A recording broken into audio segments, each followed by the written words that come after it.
Hi friends, welcome to సమయ vlogs. Good morning అండి. Happy Sunday అందరికీ. ఈరోజు వీడియో ఏంటంటే ఇడ్లీ పిండి ఉందండి. 2 డేస్ నుంచి ఇడ్లీయే పెడుతున్నాను. కొంచెం పిండి మిగిలింది. ఇంకా డైలీ ఇడ్లీ అంటే పెద్దగా తినాం కదా, అందు గురించి అని దాంట్లోకి ఇదిగోండి ఇడ్లీ పిండిలోకి కొద్దిగా మైదా పిండి కలిపాను. ఉల్లిపాయలు, పచ్చిమిరపకాయలు, అల్లం, జీలకర్ర అన్నీ వేసి బోండా కింద వేస్తున్నానండి. ఇదిగోండి ఇలా చిన్న చిన్న వేసుకుంటే పెద్దగా అవుతాయి.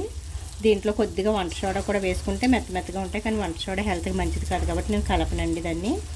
పర్వాలేదు, ఇలాగే తినేయచ్చు, బాగుంటాయి. చాలామంది వీటిని కొంతమంది ఏమో బోండా అంటారు, కొంతమంది ఏమో బజ్జీ అంటారండి. మీ సైడ్ ఏమంటారో కామెంట్ సెక్షన్లో పెట్టండి ఫ్రెండ్స్.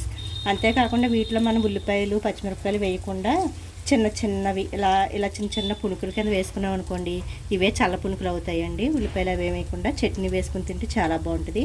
దీంట్లోకి అల్లం చట్నీ కానీ టమాటా చట్నీ కానీ చేసుకోవచ్చండి. పల్లీల చట్నీ అని చాలా బాగుంటుంది, కొత్తిమీర అవన్నీ వేసి చేసుకుంటే. నా వీడియో ఎలా ఉందో కామెంట్ చేయండి friends. Thank you for watching.